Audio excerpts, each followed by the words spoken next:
Hi guys, жихэн би өмнөх бичлэг буюу гадаадд хэрхэн сурах вэ гэсэн бичлэг дээр шинэ үгний талаар дурдсан байсан.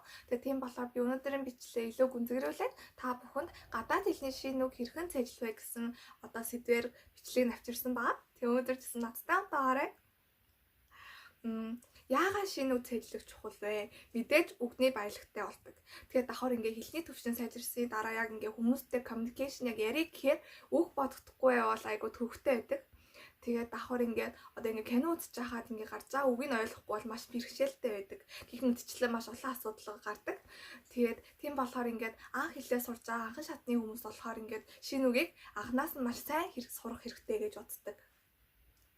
За тэгвэл хэрхэн сурах вэ? Тэгээ би өнөөдрийн бичлэлээр ингээ та бүхэн миний хийдэг аргуудаас хуваалцах гэж байгаа. Эхлээд өдөрт хэдэн үг цэжлэн гэсэн зорилго гаргана. Тэгээ давхар үүндээ нэмэгдээд ингээ адилхан сэдвүүдээр багцлж цэжлвэл маш зүгээр байдаг. Жишээлбэл би өнөөдөр өнгөний талаар өнгөний сэдвээр үг цэжлэн гэдэг бол тэгээ red, white, black, purple гэх мэтчлэн. Тэгээ маргааш нь болохоор би ингээд нүүрний хэсгүүд гэвэл eyes, nose, lips гэх мэтчлэн ингээд багцлж цэжлвэл маш зүгээр байдаг. Тэгээ би өмнөх бичлэгтээ flashcard-ын талаар дурдсан байсан.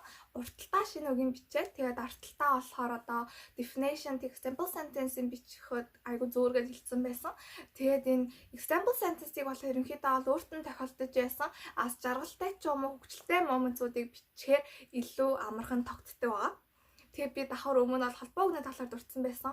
Тэгээ ингээ холбоо үгийн цэжлэг тэгээд давхар тэр холбоо үгээр ашиглаад өгүүлбэр бичвэл маш зөөр байдаг. Жишээлбэл би өмнө улаан илэм гэж дурдсан байсан шүү дээ.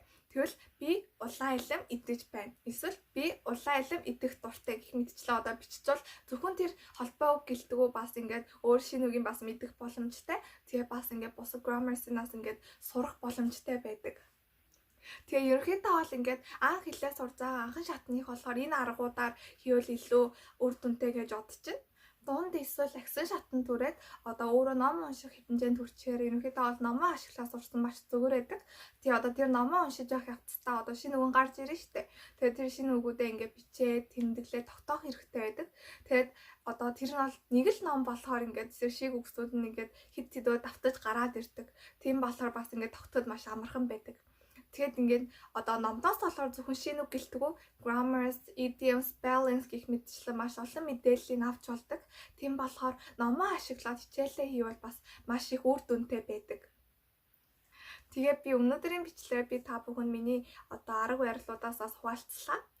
Тэгээ миний бичлэг та бүхэн жоохон ч гэсэн тусалсан гэж найдаа. Тэгээ өнөөдөр миний бичлэг таалагдсан бол like and subscribe. Тэгээд alarm тавихаа мартаа guys. Тэгээд өнөөдрийн бичлэгийг үзсэн та бүхэнд баярлалаа. Тэгээд дараагийн бичлэгэнд уулзцгаая. Түр баяртай.